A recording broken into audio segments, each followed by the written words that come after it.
तू मुझे आसमां दिया और तू मुझे रास्ता दिया, तू मुझे आसमां दिया और तू मुझे रास्ता दिया, नेमतों से भर दिया और सबसे बेहतर कर दिया। मेरे सर से पाँव तक तेरे सनाअत सब दिया, मेरे सर से पाँव तक तेरे सनाअत सब दिया। देखने को आँख दे कर बोलने को लब दिया। जोरे बोलें ना सुबहान अल्लाह। इमाम गाज़ाली रहमातुल्लाहि अलैहि हठाৎ করে ঘুম থেকে লাফ দিয়ে উঠলেন। কি দেখলাম? ইমাম গাज़ালি रहमातुल्लाहि अलैहि তাড়াতাড়ি করে রহমাতপুর গ্রামের দিকে রওনা হয়ে যায়।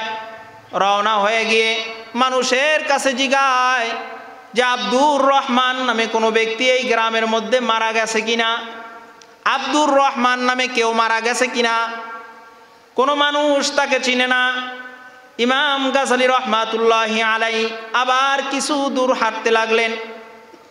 আবার মানুষের কাছে জিজ্ঞাসা করে এই গ্রামে আব্দুর রহমান নামে কেউ মারা গেছে নাকি, আব্দুর রহমান নামে কেউ মারা গেছে, কেউ চিনে না।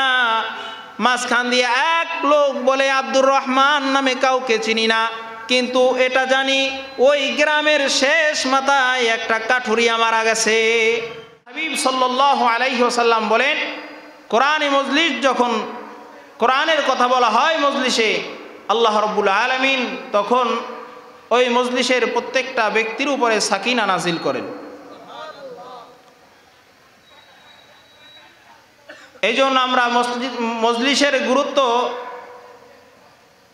নিজের ভিতরে ধারণ করে মজলিসে এসে কোরআনের কথা কিছু সময়ের জন্য শোনার তৌফিক আল্লাহ তাআলা আমাদের সকলকে দান করুক। সকলে বলি আমিন।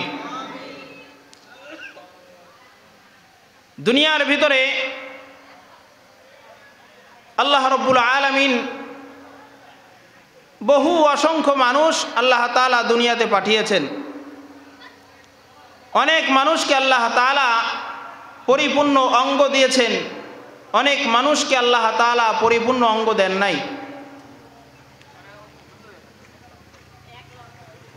যাদেরকে পরিপূর্ণ অঙ্গ দেন নাই তাদের উচিত হবে আল্লাহ তাআলার প্রদত্ত নিয়ামতের শুকরিয়া আদায় করা।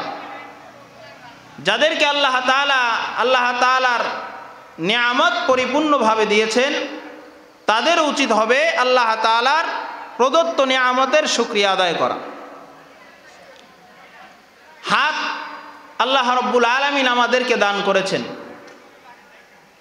চক্ষু আল্লাহ রাব্বুল আলামিন আমাদেরকে দান করেছেন, পা আল্লাহ রাব্বুল আলামিন আমাদেরকে দান করেছেন, জবান আল্লাহ রাব্বুল আলামিন আমাদেরকে দান করেছেন। আমরা যদি এই প্রদত্ত নিয়ামতের পরিপূর্ণ শুকরিয়া আদায় না করি, পরিপূর্ণ এই নিয়ামতের শুকরগুজার বান্দা না হই, হতে পারে আল্লাহ রাব্বুল আলামিন আপনাকে আমাকে যে প্রদত্ত নিয়ামত দান করলেন ওই নিয়ামত আল্লাহ তাআলা ছিনিয়ে নিতে পারেন। কি বিশ্বাস হয় না? দেখা যায় অল্প বয়সে যুবক ভাই হাত হারায় কি হারায় না? অল্প বয়সে জবান বন্ধ হয়ে যায়, কথা বলতে পারে না। অল্প বয়সে চোখের দৃষ্টিশক্তি হারিয়ে যায়, আর আগের মতো আর দেখতে পারে না। অল্প বয়সে বাকশক্তি হারায়, মুখ দিয়ে আর কথা বলতে পারে না। এমনটা যেন না হয় যে আমরাও আল্লাহ রাব্বুল আলামিনের এই প্রদত্ত নিয়ামতের না শুকরিয়া করার কারণে আল্লাহ রাব্বুল আলামিন আমাদের থেকেও আল্লাহ তাআলার এই মূল্যবান নিয়ামতগুলো ছিনিয়ে নিক। এটা আমরা কেউ চাই? যদি নাই চেয়ে থাকি তখন বান্দার কাজ হবে কি? বেশি বেশি শুকরিয়া আদায় করা।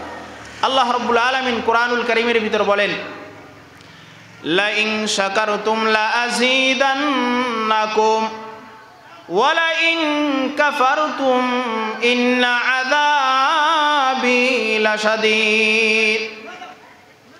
আল্লাহ রাব্বুল আলামিন বলে, বান্দারে আমি আল্লাহ তোকে হাত দান করলাম, আমি আল্লাহ তোকে চক্ষু দান করলাম, আমি আল্লাহ তোকে জবান দান করলাম, আমি আল্লাহ তোকে ব্রেন দান করলাম। ও বান্দা, এতগুলো নিয়ামত পাওয়ার পর যদি তুমি না শুকরিয়া আদায় করো, অকৃতজ্ঞ বান্দা হয়ে যাও, মনে রেখো হাত কোনো এক সময় তোমার ছিল, কিন্তু হাতের ভিতরে শক্তি ছিল না। ঠিক কিনা বলেন? কোনো এক সময় বান্দা তোমার হাত ছিল, হাত দিয়ে কিছু ধরতে পারতা না। কোনো এক সময় চক্ষু ছিল, কিন্তু চোখের পরিপূর্ণ পাওয়ার তোমার ছিল না। কোনো এক সময় জবান ছিল, জবান দিয়ে কথা বের হতো না।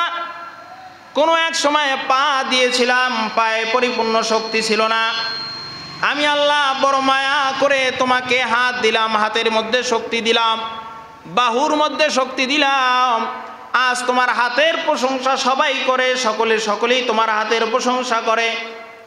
আজ চক্ষু দিলাম, চক্ষু দিয়া কত নিয়ামত দেখো। নিজের সন্তানের দিকে তাকাও, নিজের মনে কোনো আনন্দ নাও।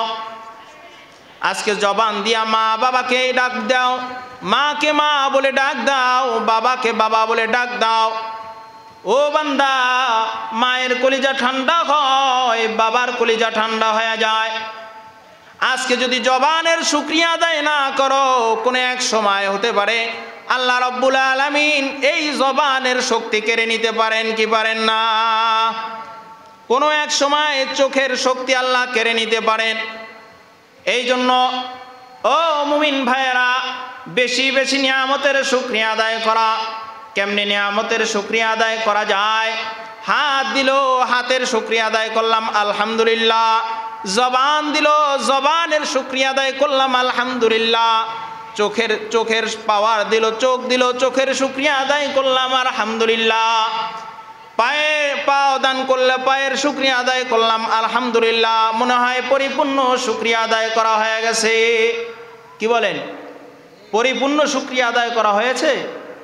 পরিপূর্ণ শুকরিয়া আদায় করা হয় নাই। বান্দা, তোমাকে হাত দিলাম, হাত পাইয়া তুমি আলহামদুলিল্লাহ বললা, আর সকাল থেকে সন্ধ্যা পর্যন্ত বান্দা তুমি হাত দিয়া জুয়া খেললা। কি কারণ? শুকরিয়া আদায় হয়েছে? বান্দা, চক্ষু দিলাম, চক্ষু দিয়া বান্দা তোমার উচিত ছিল তুমি কোরআন পড়বা, নেক নিয়তে মা বাবার দিকে তাকাইবা, আলেমদের দিকে তাকাইবা, তালবে আলেমদের দিকে তাকাইবা, কোরআন দেখে দেখে পড়বা।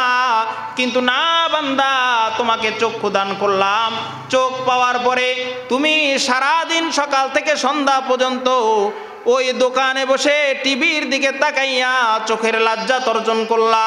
ও বান্দা, তুমি কিন্তু পরিপূর্ণ শুকরগুজার হইলা না, তুমি কিন্তু পরিপূর্ণ শুকরিয়া আদায় করলা না। বান্দা, যদি পরিপূর্ণ শুকরিয়া আদায় করতেই হয়, তোমাকে চক্ষু দান করলাম, চক্ষু দিয়া কোরআনটার দিকে তাকাও।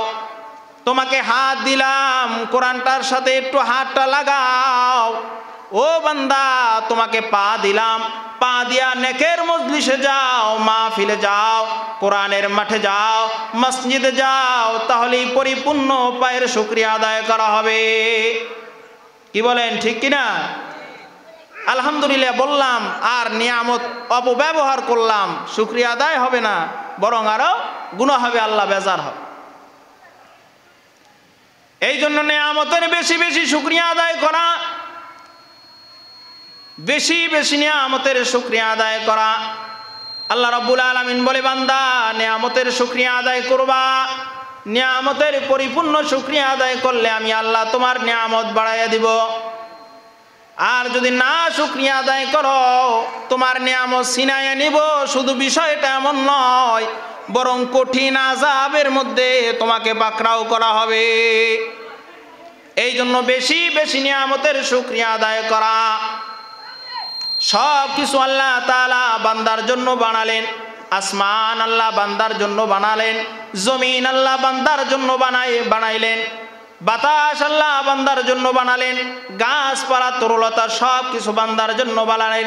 এই জন্য তো কবি বলেন, তু মুঝে आसमां दिया और तू मुझे रास्ता दिया, तू मुझे आसमां दिया और तू मुझे रास्ता दिया, नेमतों से भर दिया और सबसे बेहतर कर दिया। मेरे सर से पाँव तक तेरे सनाअत सब दिया, मेरे सर से पाँव तक तेरे सनाअत सब दिया, देखने को आँख दे कर बोलने को लब दिया। जोरे बोलें ना सुबहानाल्लाह। আল্লাহ রব্বুল আলামিন আসমান দিলেন বান্দার জন্য, বান্দার নিয়ামতের জন্য।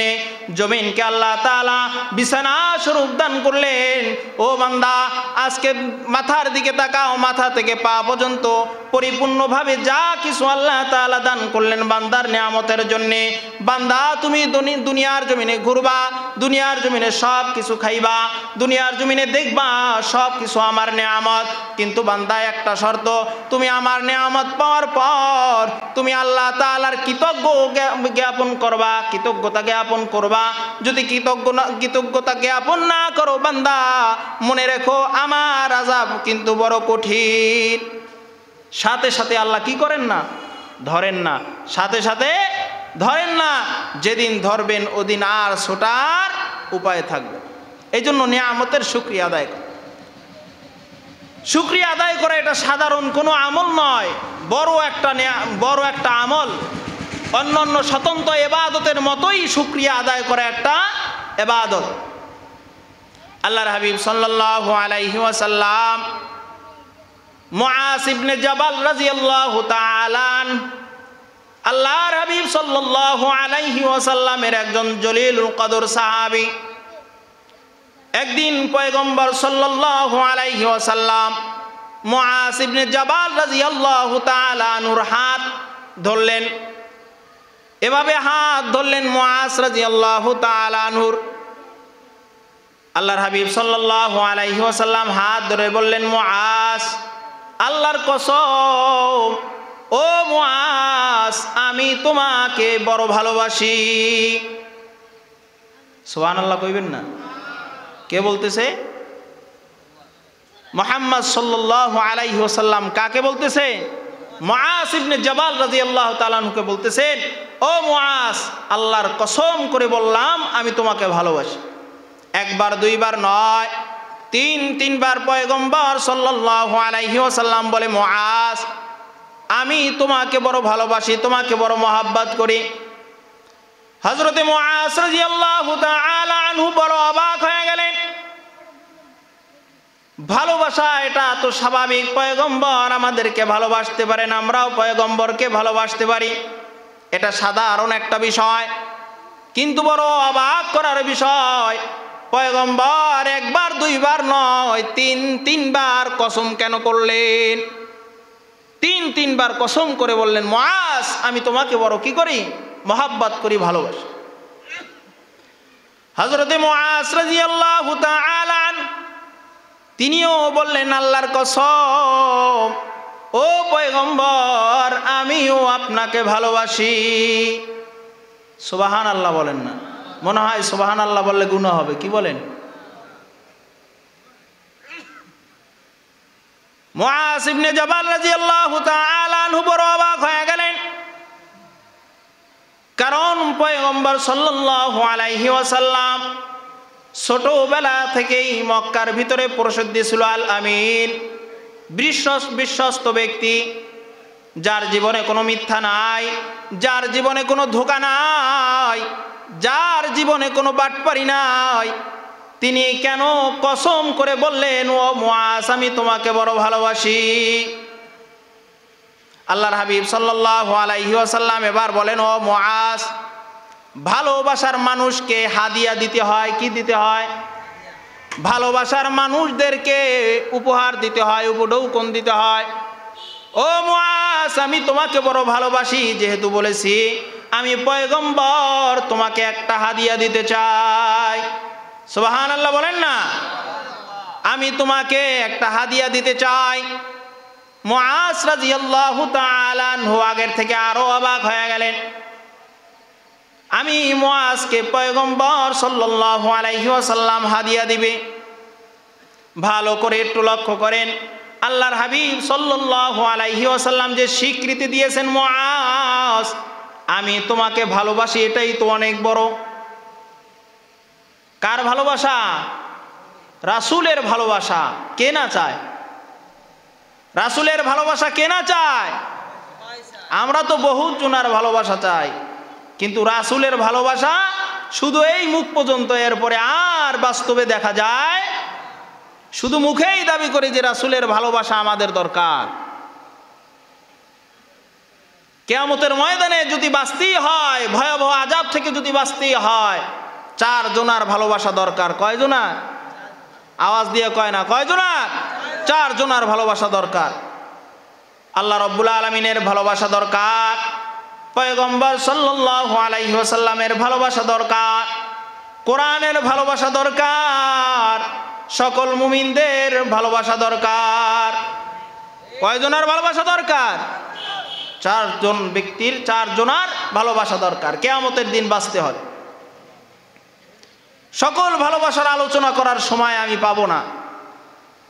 তার ভিতরে একটা ভালোবাসার, যার সাথে ভালোবাসা করলে, যার সাথে প্রেম নিবেদন করলে কিয়ামতের ময়দানে নাজাত পাওয়া যাবে, তার ভিতরে একটা হলো কোরআন।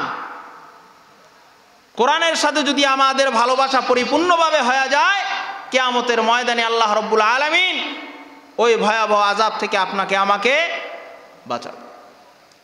কিয়ামতের ময়দানে আল্লাহ রাব্বুল আলামিনের ওই আযাব থেকে যদি নাজাত পাওয়া লাগে, আল্লাহ রাব্বুল আলামিনের ওই শাস্তি থেকে যদি বাঁচা লাগে, কোরআনের ভালোবাসা ছাড়া উপায় নাই। কোরআনকে ভালোবাসতে হবে।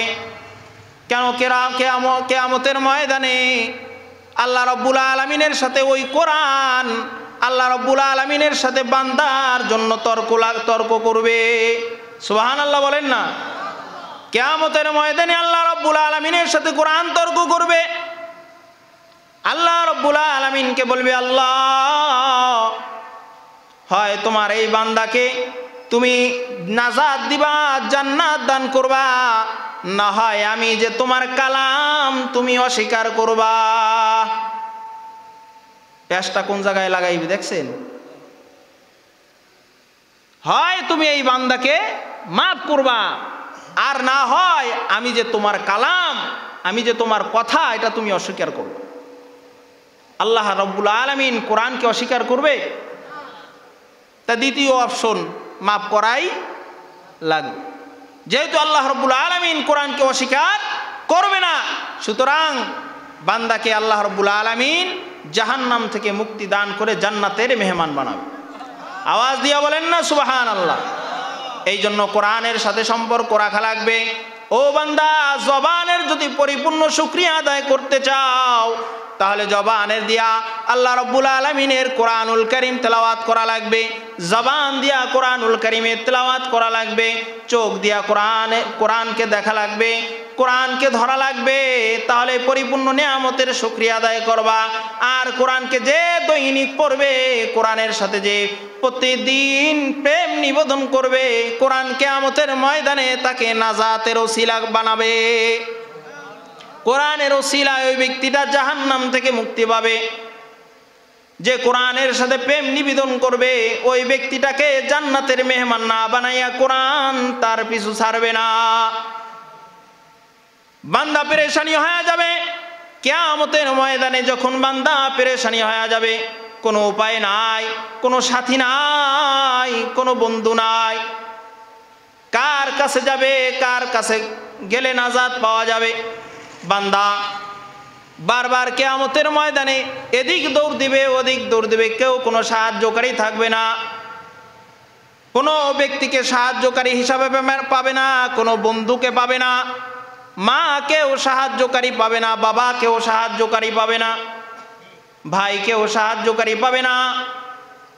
হাদিসের ভিতরে পাওয়া যায় কিয়ামতের ময়দানে আল্লাহ রাব্বুল আলামিন এক যুবককে উঠাবে, এক যুবককে উঠাইয়া বলবে, ও যুবক, তোমার ন্যাকও হলো সমান, গুনাহও হলো সমান।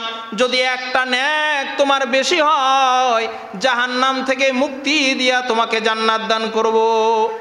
যুবক বড় মনে আশা নিয়া এবার বলবে, আল্লাহ আমাকে একটু সময় দেন না, আমাকে একটু সময় দেন, একটা ন্যাক নিয়ে আসি।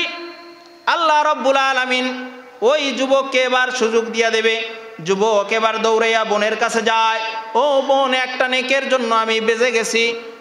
দুনিয়ার জমিনে আমাকে নিয়ে তুমি কতই না গর্ব করতা, আমি ছিলাম তোমার চোখের মণি, আমাকে নিয়ে কতই গর্ব করতা। আজকে একটা নেকের জন্য আমি জাহান্নামের মধ্যে জ্বলবো, তুমি কি এটা চাও? একটা নেক দিয়ে আমাকে সহযোগিতা করো। বোন বলবে, না না, নেক দেওয়ার কোনো সুযোগ নাই, কারণ আমার হিসাব সামনে আছে।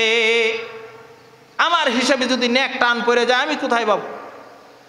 বোন ভাইকে ফেরত দিয়ে দেবে। ভাই এবার কান্না করতে করতে ভাইয়ের কাছে যাবে, অন্য ভাইয়ের কাছে বলবে, ভাই দুনিয়ার জমিনে কোনো জায়গায় বিপদে পড়লে ভাই তুমি আমার সামনে আসতা, বিপদের সম্মুখীন হতা, আমাকে তুমি বিপদের সামনে আমাকে পড়তে দাও নাই। ও ভাই, আজকে কিয়ামতের ময়দানে একটা নেকি খুব দরকার, একটা নেকির জন্য আমি জাহান্নামী হয়ে যাই। ও ভাই, একটা নেকি দান করো, একটা নেকি দান করো। ভাই বলবে, না, আজকে নেকি দেওয়ার কোনো সুযোগ নাই, আজকে নেকি দেওয়ার কোনো সুযোগ নাই, কারণ আমার হিসাব সামনে আছে, তুমি অন্য জায়গায় যাও। এবার ওই ব্যক্তিটা কাঁদতে কাঁদতে আবার সামনে যাবে, দৌড়াইয়া এবার যাবে বাবার কাছে। বাবার কাছে গিয়ে বলবে, ও বাবা, দুনিয়ার জমিনে আমার জন্য আপনি জীবন যৌবন দুটোটাই নষ্ট করেছেন, কোনোদিন অভাব আমাকে দেখাও নাই। যখন যা প্রয়োজন হয়েছে বাবা নিজে না খাওয়াইয়াও আমাদেরকে খাওয়াইস।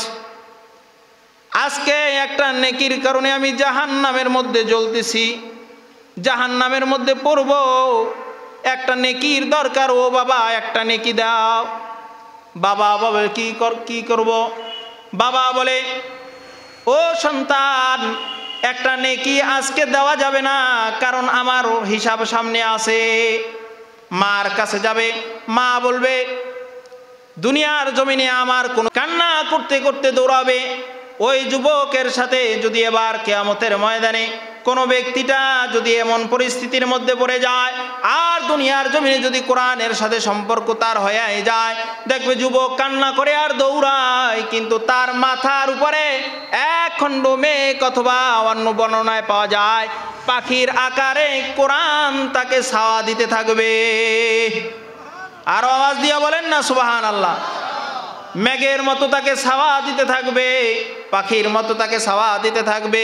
কিছু দূর যাওয়ার পর ওই কোরআন মানুষের আকৃতিতে তার সামনে গিয়ে উপস্থিত হবে।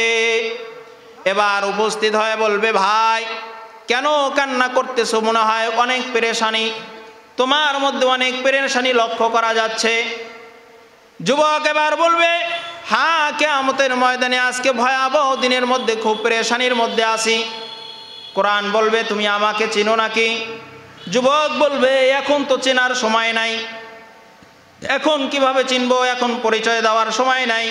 কোরআন আবার বলবে, ও যুবক, ভালো করে লক্ষ্য করো, আমাকে চিনো নাকি? কোরআন এবার বলবে, কেননা দুনিয়ার জমিনে রমজান মাসে আমি তোমাকে কোনো খানা খাইতে দেই নাই।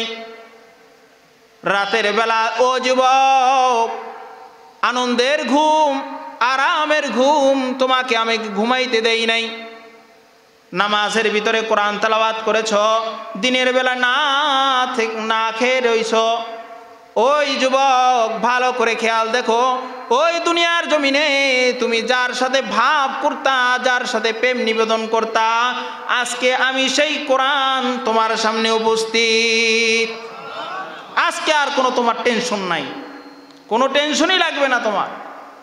আল্লাহর হাবিব সাল্লাল্লাহু আলাইহি ওয়াসাল্লাম হাদিসের শেষ অংশে বলেন, কিয়ামতের ময়দানে যারা কোরআনের আহাল হবে, যারা কোরআনের আহাল হবে, যার সন্তান কোরআনের হাফেজ হবে, যার সন্তান কোরআনের আলেম হবে, ওই ব্যক্তিটাকে আল্লাহ রাব্বুল আলামিন এমন সুন্দর একটা পোশাক দান করবে, যেই পোশাকটার আলো সূর্যের থেকেও বেশি।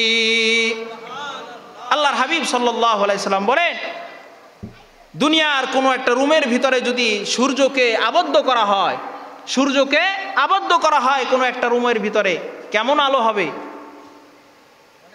সূর্য কত উপরে, তারপরে দেখা যায় কোনো জায়গায় কি থাকে না, অন্ধকার থাকে না। আর সেই সূর্যকেই যদি একটা রুমের ভিতরে আবদ্ধ করা হয়, তার কোনো অন্ধকারের কথা তো আসেই না। আল্লাহ রাসূল সাল্লাল্লাহু আলাইহি সাল্লাম বলেন যে কিয়ামতের ময়দানে ওই পোশাকটার আলো হবে সূর্যের থেকেও অনেক বেশি। আল্লাহর হাবিব সাল্লাল্লাহু আলাইহি ওয়াসাল্লাম হাদিসের ভিতরে বলেন, যে ব্যক্তিটা কোরআনের হাফেজ হবে, যেই ব্যক্তিটা কোরআনের সাথে সম্পর্ক হবে, আল্লাহর হাবিব সাল্লাল্লাহু আলাইহি ওয়াসাল্লাম বলেন কিয়ামতের ময়দানে আল্লাহ রাব্বুল আলামিন ওই ব্যক্তিটাকে ডাক দিবে, ডাক দিয়ে বলবে, তোমার জান্নাতের ফয়সালা, তোমাকে জান্নাত দান করলাম, তুমি জান্নাতে চলে যাও। আল্লাহর হাবিব সাল্লাল্লাহু আলাইহি ওয়াসাল্লাম বলেন, জান্নাতের যখন ঘোষণা হয়ে যাবে তখন জান্নাত তো তালা বিশিষ্ট, কিন্তু জান্নাতের ভিতরে কোনো সিঁড়ি থাকবে না, কোনো লিফটের ব্যবস্থা নাই। সুবহানাল্লাহ বলেন না। কেমনে উঠবে তালা? 6666 তালা কেমনে উঠবে? আল্লাহর হাবিব সাল্লাল্লাহু আলাইহি ওয়াসাল্লাম হাদিসের ভিতরে বলেন, ক্বালা রাসূলুল্লাহ সাল্লাল্লাহু আলাইহি ওয়াসাল্লাম ইউকালু লি সাহিবিল কুরআন ইকরা ওয়ারতাকি ওয়ারাত্তিল কামা কুনতা তুরাত্তিলু ফিদ দুনিয়া ফা ইন্না মানজিলাকা ইনদা আখিরি আয়াতান তাকরাউহা। আল্লাহর হাবিব সাল্লাল্লাহু আলাইহি ওয়াসাল্লাম বলেন, কিয়ামতের ময়দানে আহলে কোরআন ওয়ালাকে ডাক দিবেন আর বলবেন, ইউকালু লি সাহিবিল কুরআন ইকরা ওয়ারতাকি ওয়ারাত্তিল কামা কুনতা তুরাত্তিলু ফিদ দুনিয়া। দুনিয়ার জমিনে আল্লাহ রাব্বুল আলামিন বলেন, দুনিয়ার জমিনে বান্দা তুমি যেমন ভাবে কোরআন তেলাওয়াত করেছো, এক আয়াতের পরে আর এক আয়াত তেলাওয়াত করেছো, আলহামদুলিল্লাহি রাব্বিল আলামিন আর রহমানির রহিম মালিক ইয়াউমিদ্দিন ইয়্যাকা না'বুদু ওয়া ইয়্যাকা নাস্তাঈন ইহদিনাস সিরাতাল মুস্তাকিম সিরাতাল লাযীনা আন'আমতা আলাইহিম গায়রিল মাগদুবি আলাইহিম ওয়ালাদ-দাল্লিন আমিন।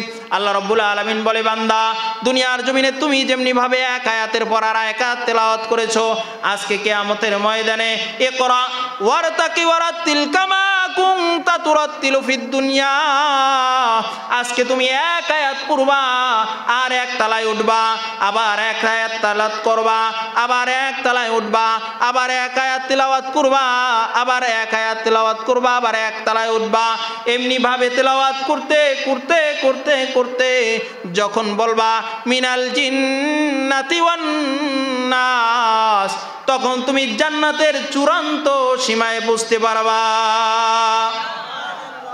জান্নাতের চূড়ান্ত সীমায় পৌঁছানোর জন্য আল্লাহ রাব্বুল আলামিন আল্লাহর হাবিব সাল্লাল্লাহু আলাইহি সাল্লামের মাধ্যমে জান্নাতে ওঠার সিস্টেম বলে দেয়। এই জন্য কোরআনের সাথে সম্পর্ক রাখতে হবে কি হবে না? আরো জোরে বলেন না। কোরআনের সাথে সম্পর্ক রাখতে হবে। কোরআনের সাথে যদি সম্পর্ক না রাখি, কিয়ামতের ময়দানে কোনো উপায় থাকবে না। এখন তো প্রশ্ন আসতে পারে, বৃদ্ধ হয়ে গেছি, কোরআনের সাথে কিভাবে মোহাব্বত করব? এখানে যারা আমরা উপস্থিত আছি, এমন কোনো মনে হয় ব্যক্তি পাওয়া যাবে না যার ঘরে এক জেল হলেও কোরআন পাওয়া যাবে না। সবাই ঘরে কি আছে? কোরআন আছে। বড় হতভাগা জাতি আমরা। আমাদের ঘরে কোরআন থাকা সত্ত্বেও সকাল থেকে সন্ধ্যা হয়ে যায়, আবার সন্ধ্যার পরে ঘুমে যায়, আবার পরদিন সকাল করে, কিন্তু এই সারাদিন 24 ঘন্টার ভিতরে 1 সেকেন্ডের জন্য কোরআনের দিকে তাকায় না, এমন ব্যক্তি আছে না নাই?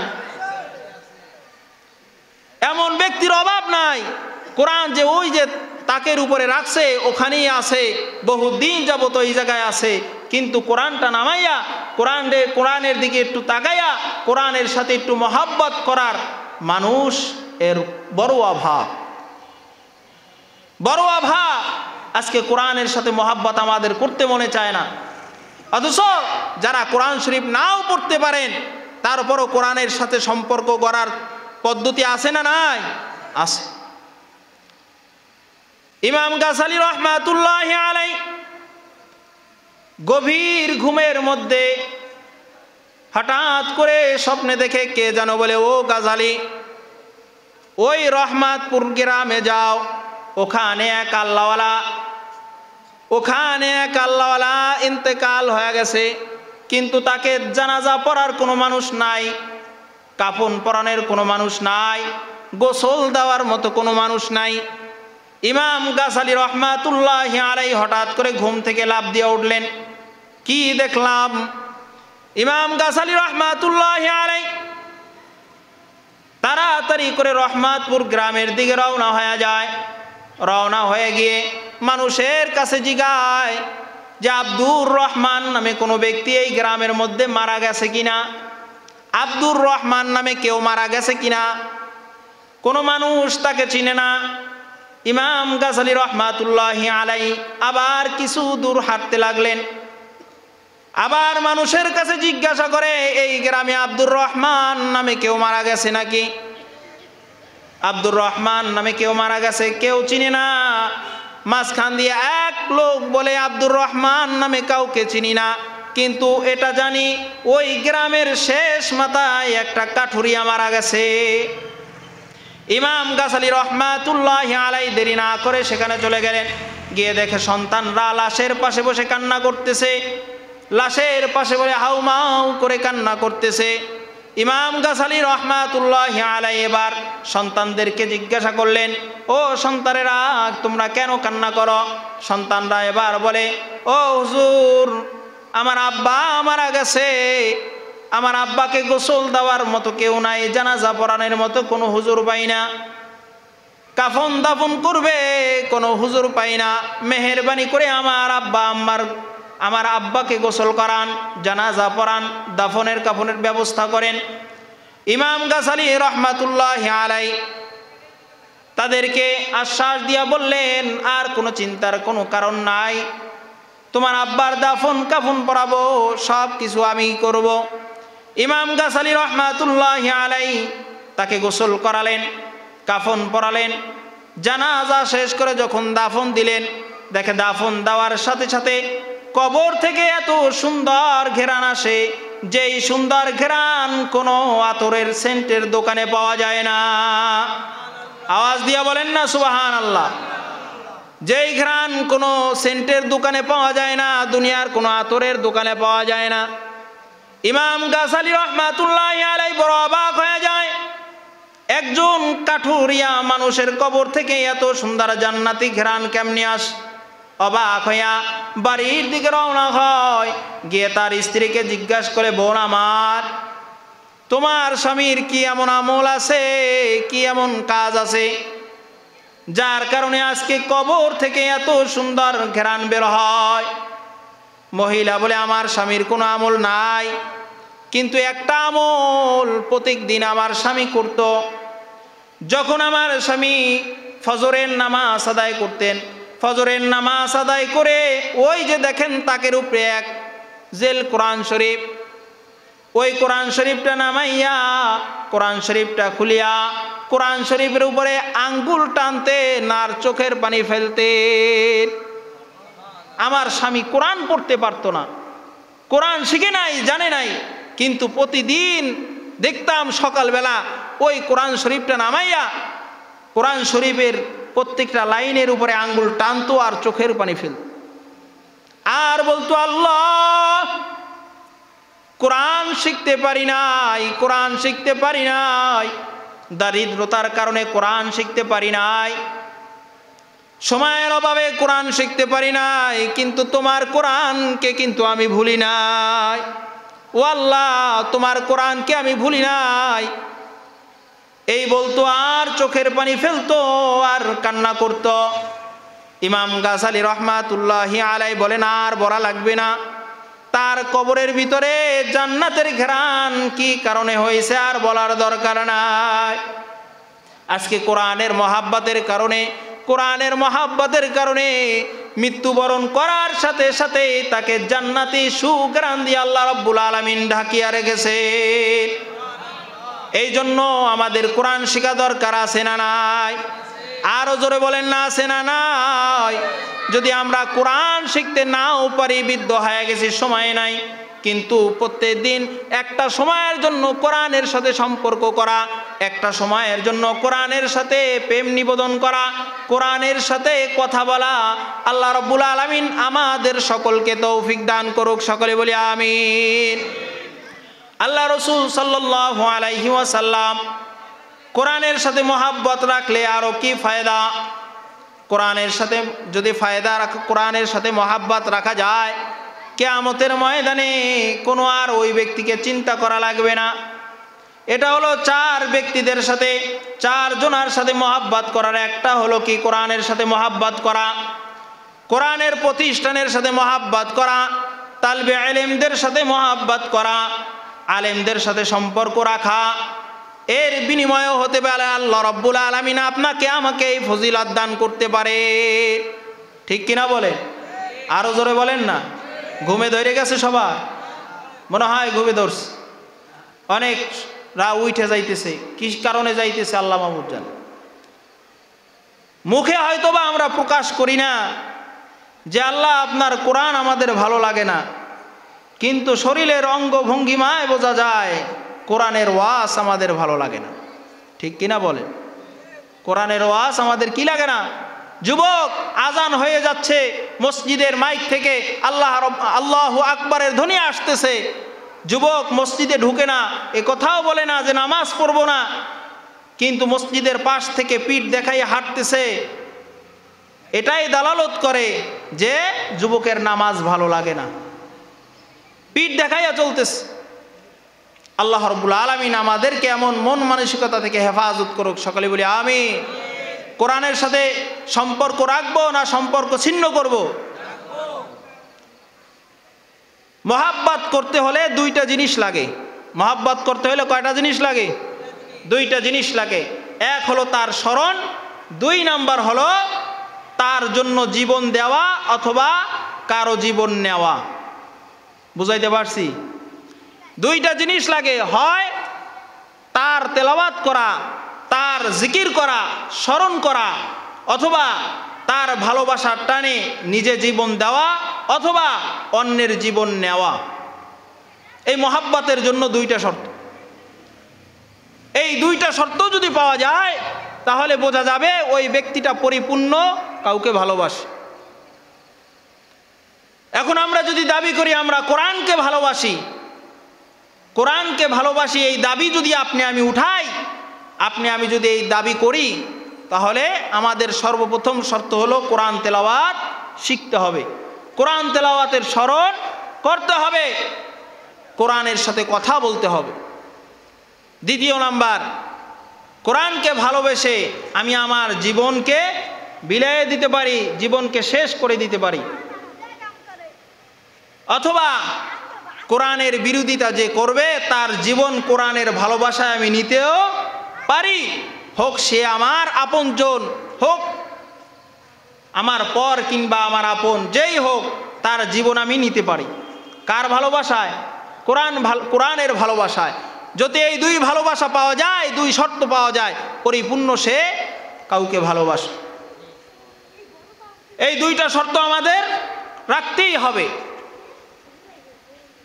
আমরা লক্ষ্য করেছি কিছুদিন আগে এক পরিচিত মুখ নাস্তিক আল্লাহ রাব্বুল আলামিনের কোরআনুল কারীম হাতের ভিতরে নিয়ে পৃষ্ঠাগুলো ছিঁড়তেছে আর বলতেছে যে আমাদের বিরোধিতা করো, আমাদের বানানো বই ছিল, আমরাও এই আল্লাহর কোরআন আমরাও ছিঁড়তেছি, দেখি কে কি করতে পারো।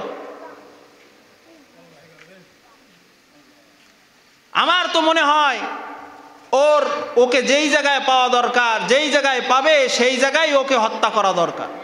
কারণ কোরআনের জন্য জীবন নেওয়া, কোরআনের জন্য জীবন দেওয়া, এটা ভালোবাসার একটা মাপকাঠি। এই জন্য কোরআনের জন্য জীবন দিতেও হবে, কোরআনের জন্য জীবন নিতেও হবে।